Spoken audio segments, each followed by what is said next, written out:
Assalamu alaikum урматтуу Талас тургундары. Мен сиздерге сүйүнчү деп да айтып коеюн, мынакей. Өнүгүү жол менен заливка жана стяжка куюучу жидкий пена бетон мен сиздерге тартып берейин. Мындай жаңы өнүгүү жолдор менен заливка стяжка куйгандарды бир гана Тез кабардан жана башка областтардан көрөт элек. Мынакей Таласка да кирип келди. Караңыздар, аябай жакшы экен.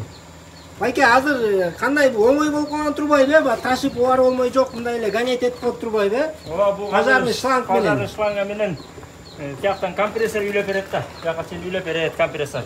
Анан жеңил да болуп атат да, бул баягы илгери заливка койчу эле. Заливканын ордуна азыр ошо пена бетон коюп атат, элдин баары заманбап болуп. Анан жеңил да болот экен, аябай жылуу да болот.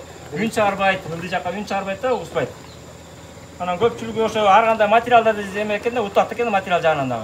Илгери алып барып куюп, анан үстүнөн заливка куябыз деп аябай эметчү эле, машакаты көп болчу. Анан заливканын үстүн жылуулайчу эле. Азыр бул баарынын үчүн ушул бир эле ушул аткарып атат да.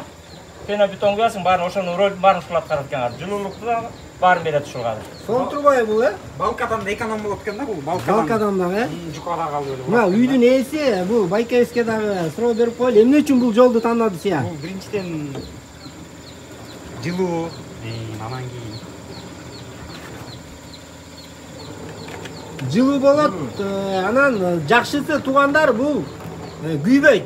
Не горючий жана чычкан жүрбөйт, чычкан жолобойт. Мен негизи былтыр ушул там салгам да.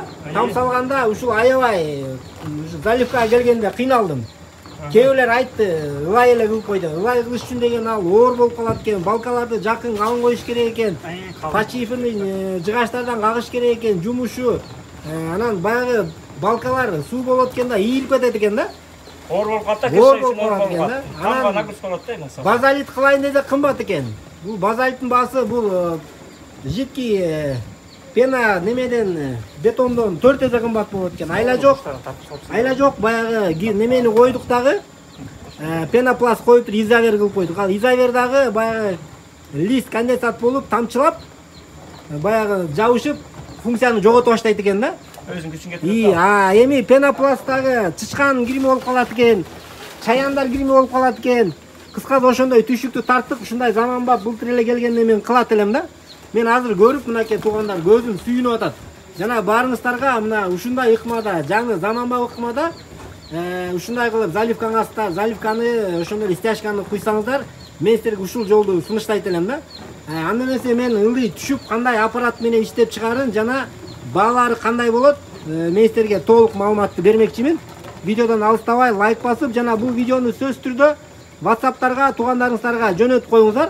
Балким мага окшоп былтыр мен кыйналгам, ошентип кыйналып жүргөн бир туугандарыбыз көп болушу мүмкүн. Ушундай стройканын жүрүп жаткан кези. Мынакей туугандар ушул аппарат экен. Аябай сонун менен заводской деп жазган экен, караңыздар. Машина менен любой жакка сүйрөп барып, сиздердин заказыңыздарды мындайча айтканда аткарып берет. Азыр даярдап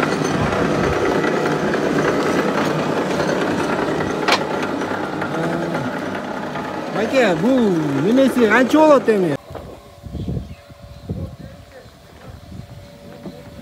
Байке, ошондо бул кандай болуп, баасы кандай болот? Bunun baası mınday. Azır turgan boçka 1 kup 200 litre bolay деп элек. 1 kup 200 litre bolay деп 1 элек. kup 200 litre. Ооба. Ошондо кубун канчадан куясыздар? Kubun 4 kap semet 2000 сом акча. 4 кап семент 2000 сом акча. 2000 сом акча. Неме? Ошол канча неме квадрат метрге жетет? Эми ошол 10 сантиметрден куйласа, ошол 10 квадратка жетет да. 10 квадратка 10 жетет. квадратдан ашыраак бираз. Ошо болжолу ошо 10 квадрат деп. 10 квадрат. Стяжканы кандай кыласыздар? Стяжкага азыр бул кубуна заливкага 4 кап калып калбайбы? Стяжканыкы 6 кап кетет, 300 кг. 6 кап кетет. 100 кг кум кетет. 100 кг кум кетет. Ал баягы катуураак болуш керек да. Катуураак болуш керек да, ал төөленет да. Бул төөленбейт. Немесичи? 6 кап семент кумун да алып берет, Ал бүтүн хозяин үйөзү менен болот анын баары. Биздин акысы канча болот стяжканын стяжканын акысы жанагы эле айтылгандай 6 кап, анан 2,5 миң сом акча болот стяжканы. 2,5 миң сом. Болгон ага кум да кошулат. Кожоюн кыскасы силерге баарын даярдап берет, Бизге баарын дайындап берет. Биз ушул кылган жумушту өзүбүздөн Жана потолокко тарткан не деп койчу эле пленканын аты? параизоляция деп коет. Параизоляциянын баарын тартып, дайындап туруп силерди чакырат, Ооба. Таластын любой жерине барасыздар. Буйруза барабыз. Мынакей туугандар, өзүңөр көрүп атасыздар, эң заманбап, эң ыңгайлуу болгон жакшы ыкманын бири ушул пена бетон менен куюңуздар.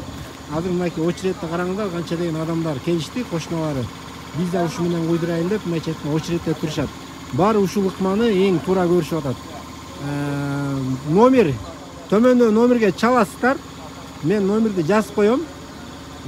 Сөз түрдө бул роликти, видеону группаларга жөнөтүп коюңуздар туугандар. Лайк басканды да унутпаңыздар.